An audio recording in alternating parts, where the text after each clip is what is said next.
Hey, it's Jeff from Home RenoVision DIY here again, and today we are tackling a really cool project in my new kitchen in a really old house. So it's an 1880 farmhouse. We're doing the backsplash, but we're not just doing a backsplash. You'll notice that this wall has no upper cabinets. We're going open concept with the back wall. We're doing a huge hood fan here, some really massive build-out wooden trims with sills on the windows. It's gonna look really spectacular. And we have an awesome detail. We've got some big white pencil tile. I'll show you what that is in a minute. We're gonna frame in a box here to really highlight the area around the stove. We got a mixed fuel stove with the dials on front, so there's no back on it. So that gives us a space here between the hood fan and the stove to really dress it up a little bit. And we got a great plan to do that with the same wall tile in a different pattern, all right? So we're gonna do all the math and show you how to get this organized so you know exactly where to start. Today we are covering all the tools we're going to need, and we're going to need a lot of them because we've got a lot of different cutting things going on. I need a different cutter, I need my grinder, I got a wet saw set up, I've got my tile snips. We're going to need every trick I got in the book to get this done. But if you want to have a designer tile job in your home and do it yourself, watch this video and we're going to show you how to do it. So first of all, let's talk about preparation because your walls, they're walls. Nothing really special there. Whether they're painted or not, or the mud's finished or not, it really doesn't make a whole lot of difference. So don't get too worked up over it. But preparation is your issue. You want to have the right materials on site before you start. Measure your area that you're tiling. Get an extra 10 to even 20%. Almost every store in the world will let you take tile back if you don't need it, right? So it's better to have it on site in case of an accident or in case you open a box and you find an entire stack of broken corners. Trust me, it happens. Be prepared, have extra stuff available. Next thing you need is your supplies, right? We're talking about your trowels and your adhesive. Now, when you're doing a kitchen wall, if you don't have a sink in the area, it's not considered a wet area. You can use an adhesive. In most cases, every backsplash is done with an adhesive, even if there's a sink there. But if you're concerned about it, you can use a modified or even a non-modified cement in that application, and you're gonna be just fine. Now today we're using type 1 adhesive. It's got a really great bond, so it holds tiles in place. Now I've also got my spacers, and here's the math. Little trick for you for the tile world. Take your tiles and lay them out, okay? Because it might say 4 by 12, but it's not actually 4 inches. Measure the gap from your counter to your ceiling, and then buy the spacer that allows you to finish off with a full tile. That's it. It might be a 1/16, it might be 1/8, it might be a 3/16. But if you do that, you won't have cuts at the counter or the ceiling. Now in this old farmhouse, my counters are level. I installed these cabinets with the laser level.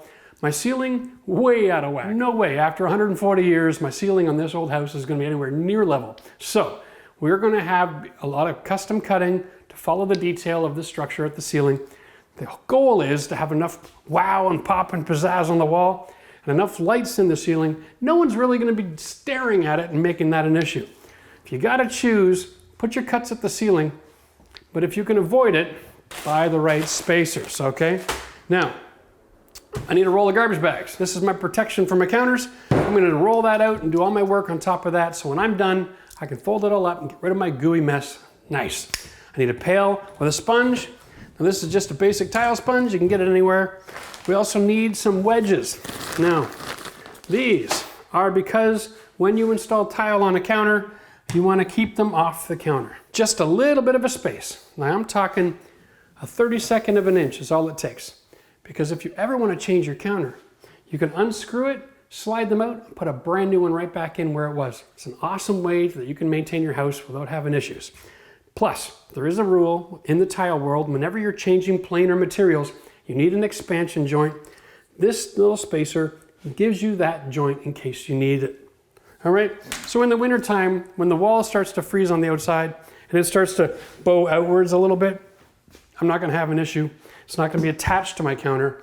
It's just gonna be sitting close to it with a silicone expansion joint. Perfect. Same thing for both ends, okay? Leave a little gap all the way around and make sure that you have room for things to grow and expand. Now, we also are going to be using my continuous rimmed diamond cutting wheel. This is for porcelain. It's going to cut through the ceramic like butter. All right, probably some safety glasses, scratch tool, my nips in case I need any fine details around my plugs. Got a measuring tape, knife, a marker. Whenever you're installing glazed tile, use black marker, your pencil isn't gonna work. Bottom line, you can wipe this off after you made your cut. And I'm also using a nice trowel here. Because it's adhesive, it's a small groove. It's more like a 1/4 by 1/4. So what you're looking for, I'm cheating and I'm using my Schluter trowel today. Don't forget, a nice roll of tape can be handy for covering and protecting edges and taping down your plastic. And safety glasses are pretty important in this kind of scenario. Every once in a while, I know I'm a safety second kind of guy, but sometimes it's just necessary. Now, the only other thing that you're gonna need, which I highly recommend, is the laser level. If you have a laser level, you can make one line and put your first row of tile on, perfect, and then build from there. It saves you so much time and energy. There's nothing worse than when you're working around huge windows like this, then when you get to the top and the tiles on the one side are higher than the tiles on the other. Trust me, having a laser level is going to change your renovation life. Now, let's get over and take a look at the pattern so you'll understand the math and how we're gonna lay this out. Because you can't just start in a corner on a kitchen like this. You gotta start with the thing that gets the most attention, and that's gonna be this pattern right here. So I got really lucky and I managed to find some ceramic pencils that are the same size as the tile that I'm using. Really cool. It's so close it's not even funny. So what I did is I laid out my tile. We're building the wall in a brick pattern, but the dimension is basically 3 tiles wide, which is 3 feet, and then 6 tiles high, which is 2 feet, because it's a 4 by 12.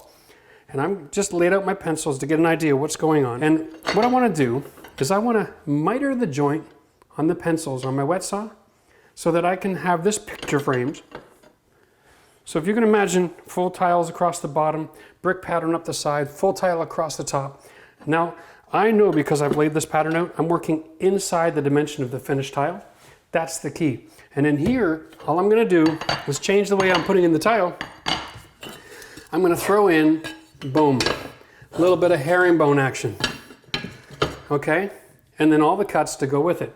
But we're gonna build all this inside the confine of 3 full tile wide by 6 tiles high. That enables us to have a clean, perfect, finished look without any slivers. It's a great way to add an accent. This kind of situation, you're only going to throw a little bit of square footage in the garbage, but ceramic tiles are relatively inexpensive. If you try to find a mosaic or something for in here, you can be paying up to $60 a square foot. And that can be a little bit ridiculous. It also will date your install, where a basic ceramic that looks like a natural stone is timeless. So this is a brilliant idea. So for years to come, it'll look brand new. Now the reason I'm showing you to start in the middle is because in this situation, we have a very symmetrical room. I have a middle of the wall, I have 2 big windows, I've got a hood fan, I've got a stove, I've got detail. I can't afford for anything to even be a 1/4 inch out, or there's gonna be a line somewhere sooner or later that screams, hey, he started on the left-hand side. Now, if you have just a great big wall, okay, like under your cabinets or something, and you want to start in the left and work left to right, I get it. I've done this thousands of times, and just leave your cuts in the inside corner, and then you can start over here, work your way back and leave your cuts in the inside corner. Not a big deal. But in a situation like that, you want to map this area out more like it's a showroom, it's a showpiece, it's a work of art, right? So what we want to do is get our center line, boom, our measurement's 36 1/4, that's 18 1/8. Okay, I've already got the center line here from when I installed the countertops. If you want to see that video, just click the link right here. Now, what we want to do, put our laser line on the center line. Very important. There, all right? I've got center lines all over the place here. I'm glad I'm consistent. Now, what we want to do is we want to measure off one of our tiles and use our marker to put the center line on that tile. Remember, our piece that goes in the middle was 3 tiles wide. So our center line is the middle of the first tile. So, I'm just going to take our measurement here, 11 1/2. So that is 5 3/4. Okay. So there is my mark. Now my tile, I can put it on the wall and put that mark right on that laser line, and I know I'm in position from left to right. Now top to bottom, I've dropped my laser line right here. Check this out, okay? I'm gonna build all of my tile right there so the laser is just above the tile, okay? And I'm going to use my wedges to set the tiles at the perfect height, because there's a slight variation here. It's not always perfect. And you'll notice that all of my plugs were also installed with a laser level. So they're all at the same height. So the finished trim covers the grout line. My plan is to make sure that when I'm done, that grout line all the way across the whole kitchen, every single plug finishes in exactly the same location. Now, I've got an option because the set screw on these plugs has a little bit 3/16 of an adjustment. So what I did is I screwed all these plugs in at the lowest possible point, checking them with a laser line, making sure that my cover is going to cover over my grout line in every case, and then I can get them out of the way because I don't need them anymore. All right. In a lot of cases, when I'm all finished, I'm going to be wiring these plugs. I'm going to need longer screws. I put them in here just so that I could double check my work on my setup and my install. And it helped me formulate a plan in my brain that I could visually see was going to work out. You can see that the electrical boxes I used, the mounting screw is actually inside the rectangular of the box, okay? And so the plate here actually extends past where I cut the drywall. So when I'm installing my tile, as long as I come up to the edge of that cut drywall, I'm going to be fine. And then watch this. People ask me, don't you have to cut around the screw detail? Not if you buy these plates. This is a snap-on, okay? And that's it. No screws necessary, okay? So what we're going to do is we're going to tile first, then I'm going to wire all the plugs, and then we're going to snap on all the covers, and it's going to be as simple as just cutting rectangles, and I don't have to worry about the detail with the grinder of cutting around the screw holes and risking having one of my cuts a little bit too big. It simplifies the install and makes everything a lot easier. So quick checklist. Let's make sure we got this straight. We've got our center line. We've got our plan for our design. We have our horizontal line. We've got our wedges and our spacers. We're ready to put adhesive on the wall and start attaching our tile. First, we want to protect the new countertops that we just installed. And this is my favorite system for doing it, because this is actually 3mm plastic. And as a garbage bag, it's 6mm, which is really super thick, okay? And I can lay this down, and if I want to, I can throw a little bit of tape on the edge just so that I can maintain the integrity of the area that I'm working in, and I'm not going to cause damage to my new countertops. Okay? Once I get all my plastic tape down, we'll start putting the tile on. So we're ready to get started. We're going to use the wet saw for the half and half cuts. Remember, when you're putting a tile on a brick pattern and you cut it in half, if you use a scratch tool, it's actually too long. So if you use a wet saw, then the blade of that saw takes away the material, and then what's left over is exactly the right fit when you're adding that grout line to the dimension. That was confusing. We'll show you what we mean when we start building it. Take those in half, please. Thank you. Now, just another quick note. Because we're using an IKEA kitchen, we're going to be adding this panel on the side gable of every end of the cabinet. So I'm not just bringing tile across the back, I'm actually tiling all the wall behind the stove and fridge. It's really beneficial for helping keep things clean long term.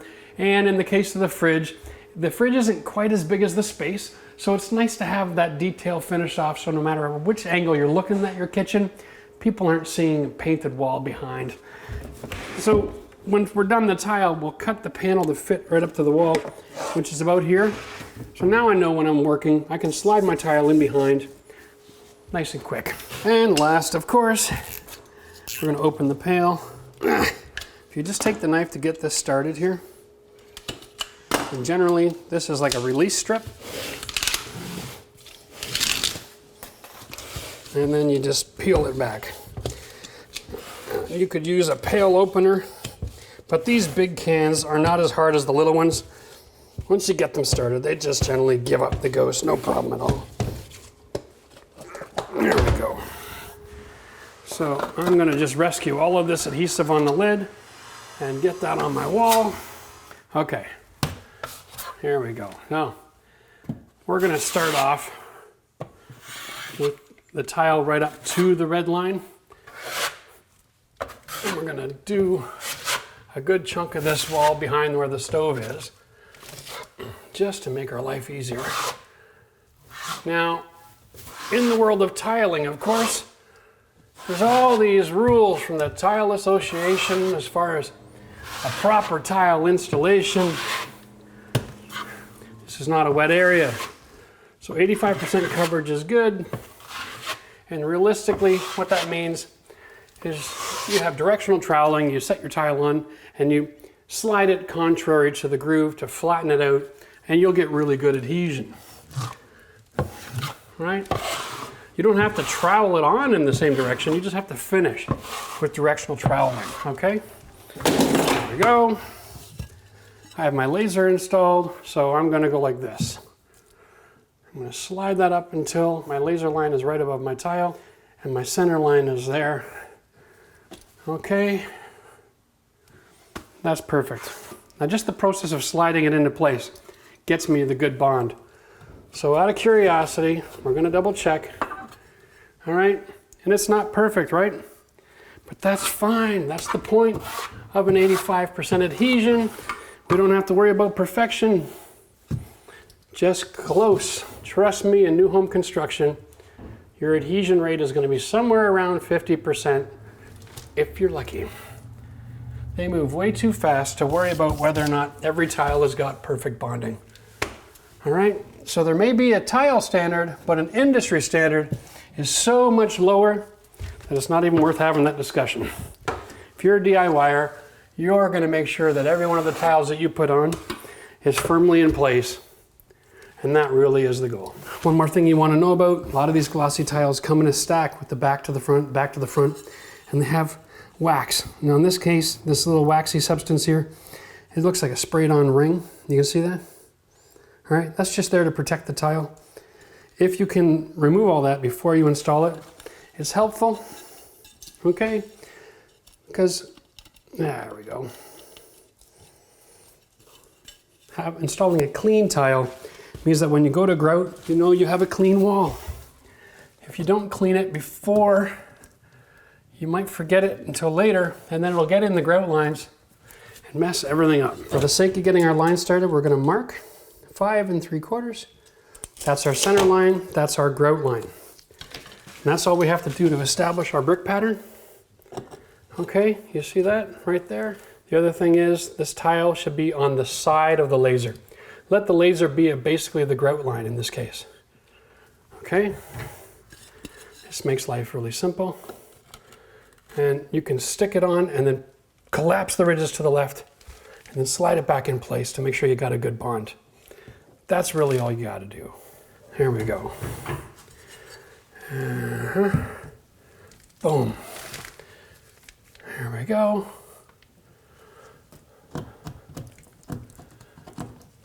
You can almost give a full-time job to some kid to take this wax off for you while you go. No? You don't want to do that? Now here we have our spacers. We're using 1/8. And what we want to do, just for consistency, is we want to start the grout lines with the spacers. Okay? We're generally only using it to determine the height of the tile to the ceiling, and keeping these grout lines consistent. But if you do a lot of tiling, generally you can just go by eye. But if you're new to this, then having the spacers has a huge benefit to keeping everything consistent, so that when you grout, you don't have to worry about over-grouting and then cleaning out grout to adjust your lines. It's just so much nicer.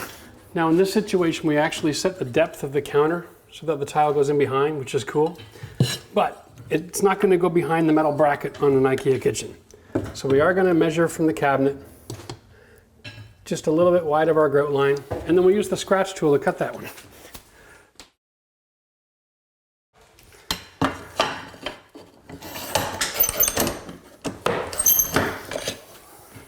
Okay, and we're going to slide this tile in place here now. Okay, beautiful. Now, same thing. Every time you start another row, Mark your 5 3/4 for your center line. Install it to the side, and then collapse your ridges with pressure. Set your grout line depth. Bam. One of the best things about this adhesive is that it holds the weight of the tile in position. So this isn't going to be sliding around. Don't try to cheap out and save money by buying a cheap adhesive. It doesn't have that holding strength. Okay? And there are different options, especially when you go to the box store. You'll know what I'm talking about. You'll have a little mini tub for $20 and then a mini tub for $30. When it comes to tile supplies, you get what you pay for. So don't be afraid to spend a little bit extra, because trying to do work like this, going from top building down, is really frustrating if it doesn't hold the weight of the tile. Okay, I'm going to finish everything in the same direction. There we go.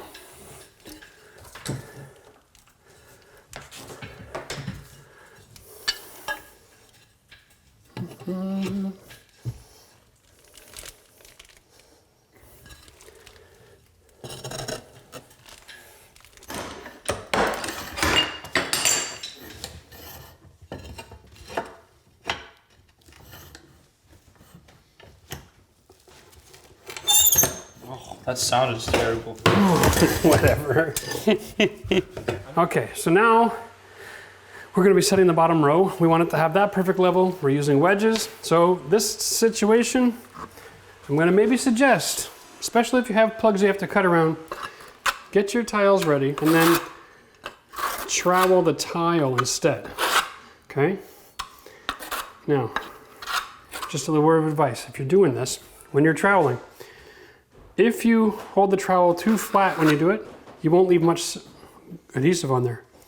Stand the trowel almost straight up, because that's the dimension of the hole. Okay? All right. Here we go. Now, just run your finger along the edge real quick. Get rid of the extra. Okay. Collapse the ridges.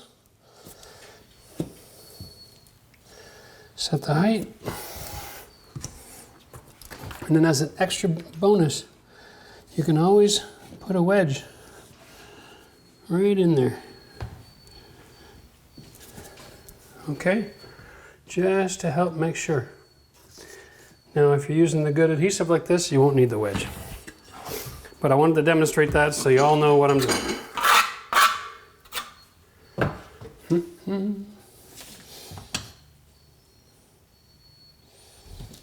So it turns out my math was really lousy on my half tile. I had Matthew cut a bunch of these. I wasn't on the center. I had him measured off 5 3/4 for the center line. That's obviously wrong. So I double checked, 5 7/8. Man, oh man, oh man. Good reason if you're gonna do something like that, cut one tile, double check. And then go back and figure out how to do math again. Here you go. I'm ever glad I didn't get to do 20 rows.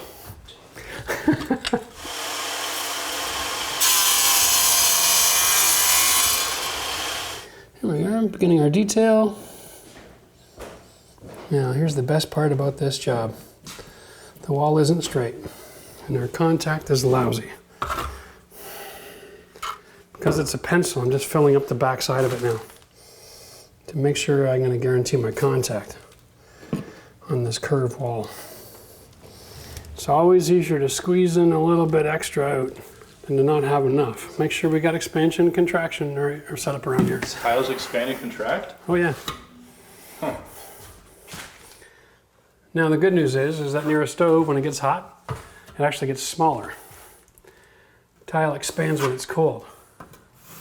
So generally, you're not going to have shear causing growth during your cooking time, causing things to break off the wall. But if the power goes out, things are going to get a little bit cold around here. There we go. Just set that in place with your square. Okay, so here we go. And that is going to go like that. Now, because we're just starting this row, we're going to rely a little bit more on the spacers here, just to make sure that our Detail is perfect. Okay, a little bit of a grout line there. Double check this now, because it looks off. It was. So we have a couple of details we have to work around. One is the window. Now we're gonna have a finished window jamb coming out at this point. There's a lot of space there to cover, right? But our window jamb is 3/4 thick, and our casing is 3.5. That's why we bought it, because nothing about the framing here is normal in an old 1880s home. So we're actually gonna install our tile all the way around. No. I'm gonna come around the height of this drywall. Okay, so I'm gonna mark it here. Up to about here, and then off here. All right, let's do that one to start. Thank you. And then I'm gonna do around the plug now. Establish my grout line, mark the outside of my box. Okay. And then that's the top of my box. I'm just gonna line my fingers up to scribe this. Confirm. Okay, that's gonna be a grinder.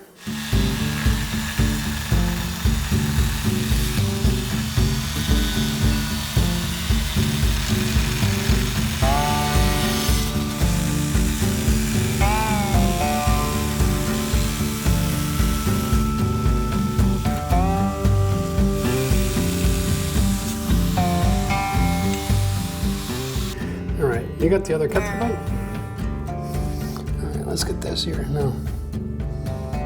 Sooner than later, get rid of your extra marks there. There, nice. And this one.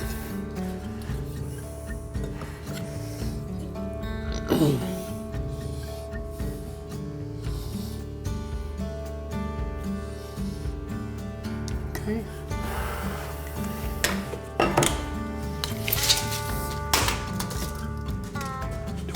Is 7, 8 rows. I need 4 of these. I'm just going to show you a couple of tricks here. We're using this straight edge, and we're just going to run some adhesive into that groove. All right, we want to basically fill that groove up,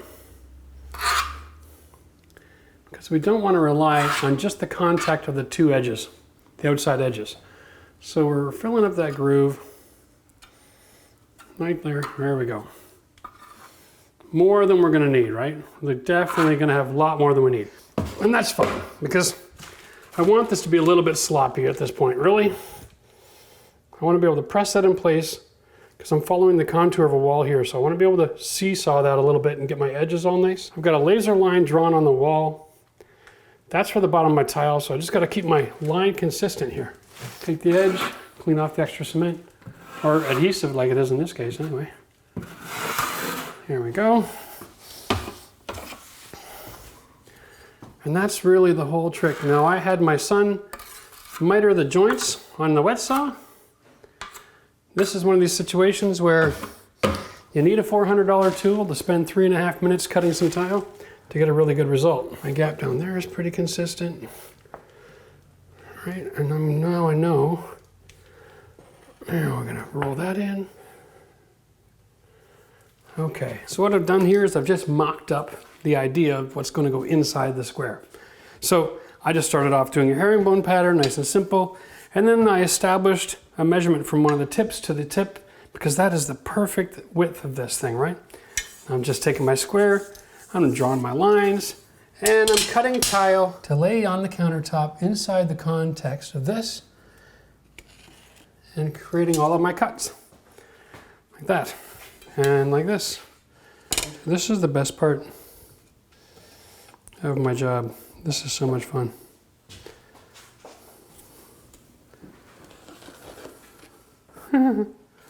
Beautiful. So I can actually finish doing all of the cuts and laying it out and marking it here, and then just translate this over inside the pattern. And it's done. Nice and simple. This is how you make sure everything stays nice and square. Can't emphasize how awesome this is, because when this is all finished, I can add my adhesive, which dries generally in about 10 or 15 minutes, so you can't move the tile.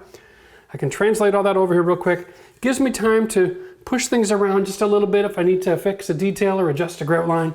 That's the way to do something like this. This context of a herringbone inside of the brick pattern is going to be fantastic.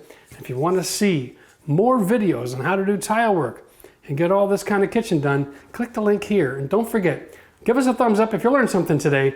Subscribe to our channel, hit the like button. We'll see you next time.